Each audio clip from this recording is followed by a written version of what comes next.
My plan was to jump back in, but I jumped up and I was just so pumped that I got up to the top and made it up there that I completely spaced on going back in. What up? It's Mike Hoder. I'm here today to talk to you guys about some of my most memorable spots in LA that I've shot over the last 20 years. And yeah, just gonna kind of walk you guys through it from start to finish and how it all went and how the day went and how it all worked out and how it came to life. It is busy over here. I remember it was busy then too. And going into the traffic was sketch then, like doing a 180 over that big ass fence and then having to roll back and just in time before popping out into this busy ass street. You can see what's going on here. And there used to be a tree right there, a big ass tree. You had to make sure you didn't hit that. And whenever I come see my mom, I end up in LA, and every time I somehow drive by this place, and it just brings back those memories from 20 years ago. I think it took 4 tries, blew up, I think 3 sets of wheels or 2 sets of wheels, just destroyed them. Went back to Odyssey 2 days in a row to get some wheels. Landing backwards from that high up sucks. Like it hurts. You feel it in your ankles. I can't even 180 over a rail now to save my life. Rolling backwards sucks.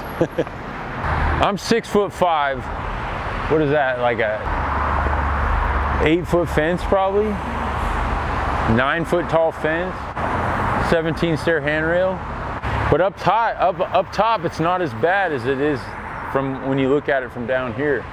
Dude, to be able to be in a video with like Seth, Bruce, and Davey, I look back at it now and I'm like, man, that was a treat in my lifetime, you know?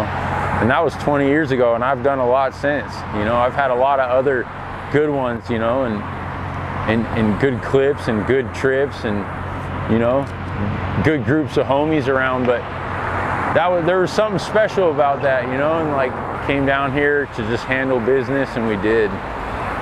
You know, between me, Davey, and Bruce, we all handled it. We came down here, and then this was one of the ones I wanted and made it happen. 2 days, two or 3 days in the making, and a few wheels, and rolled out.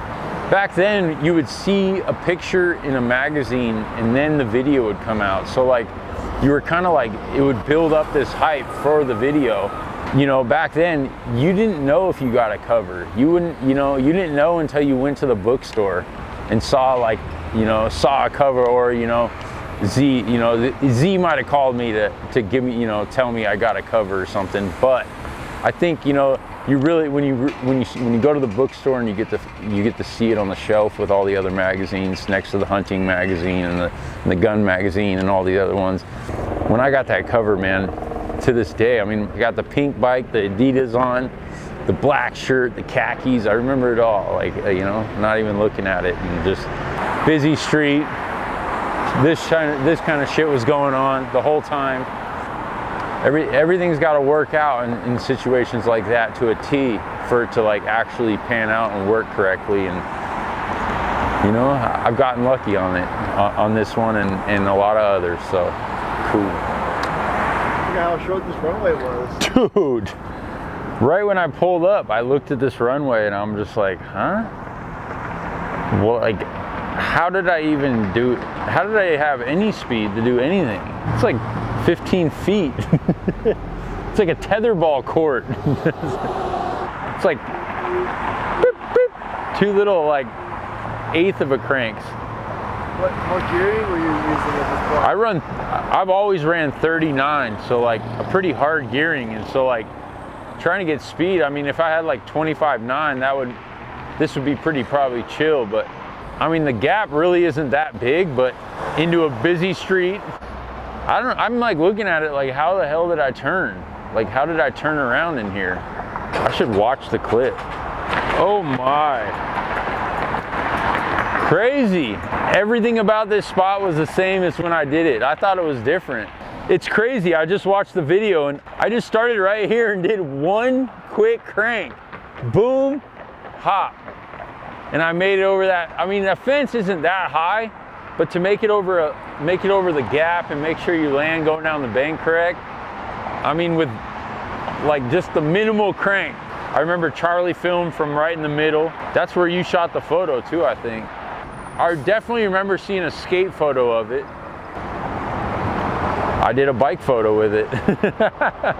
Dude, every time I film with Charlie, dude, well, back then it would be something was going on with the camera, and that day, I think that was the time when the record button broke. So he hooked the camera up to Bluetooth, and we had to hit record from the phone to get the camera to start working. And that's when he kept the camera, like instead of keeping it in a camera bag, he'd wrap it up in a sweatshirt and just throw it in a JanSport. That's Charlie Crumlish in a nutshell when it comes to filming. We always got the footage, it always worked out, and kudos to him, dude. Even though the shit was jank, dude, we made it work and we got the shit done. The old Hollywood car wash. It actually feels real good knowing that I don't have to do it today. It's nice showing up to a spot that I've already done. I think the bank is actually the same color, but the whole like look of it is completely different now. This was that like mailbox. This is the route I took in. I remember I came up right here because I went just to the right of the mailbox and then just to the left of the corner right here. When I look at it too, with the amount of speed I had, I'm so lucky I didn't slide out. Look at the angle of this bank. I came here, I saw it once, and I thought about it, and then we came the weekend before to do it. It was just so busy at 8 in the morning already. We were like, all right, we're doing it next week, and all the S&M dudes will be in town, and we had to get here, like I said, at 7 in the morning and have it all done by 8 before they even opened.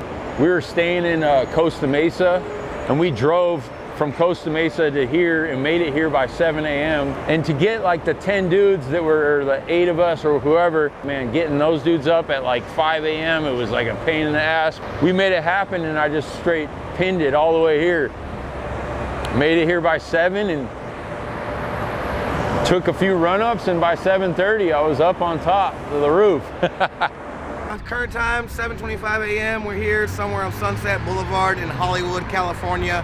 Hoder's going to attempt to do something pretty insane I think no one's ever done before, but you know that's Hoder, that's what he does. We go hard or we go home, and today we're going to go hard, guys, then go home way later, because at 7 a.m. we got to go ride all day long and go to bed about 9 a.m. do it all over tomorrow, so let's get it. Hoder gonna get it. First try, let's go. I was coming up from right over here at this corner, this intersection. DGAF Dan's pulling me in the van, in the S&M van, and I just remember taking like a few run-ups, like having them just tow me in and just trying to figure out the speed. But somewhere along here, I remember there was a bad bump and I was having a hard time holding on, going 35 miles an hour at it. Had them pull into the middle of the road a little bit just so I could veer in a little bit easier, just so I could get at the best angle to hit that bank without sliding out, because that was the scariest part, I think. I knew I could get up it. It reminds me of like jumping up Garfield when I was a kid. It was kind of a similar setup, but this one you just go to the left instead of going straight up. You just go to the left, so I knew I could get up it. It was just really like the bank and how slick it was, and the mailbox. And dude, I remember my bars, my bars must have been inches from that mailbox. It had to be. We took a few test runs from the light, and I think it was like third or fourth one, I might have just went. I let go of the van and I said, I'm going, dude, this is it. Keep your slow, keep your slow. Slow. All right, now get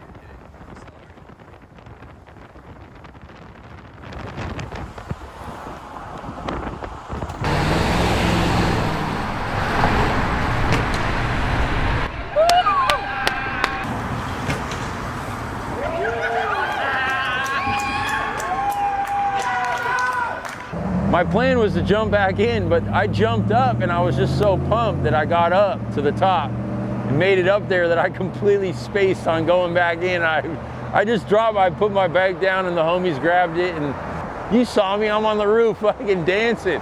I remember it to this day like it was, yesterday. And that was the start of probably the craziest day in S&M history. Just banger after banger after banger. The whole day was bangers. And that was the start, 7:30 in the morning. That was the craziest day in my like riding history, seeing like just so many people put in work. I kicked it off.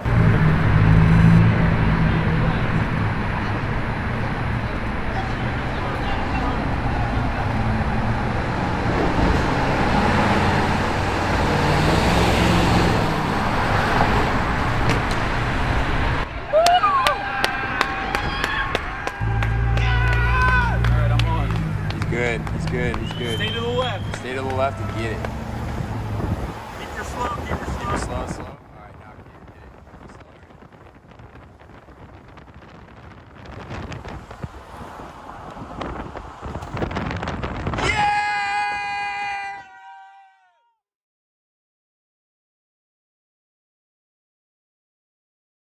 it. The record button broke. So he hooked the camera up to Bluetooth and we had to hit record from the phone to get the camera to start working. And that's when he kept the camera, like instead of keeping it in a camera bag, he'd wrap it up in a sweatshirt and just throw it in a JanSport. That's Charlie Crumlish in a nutshell when it comes to film.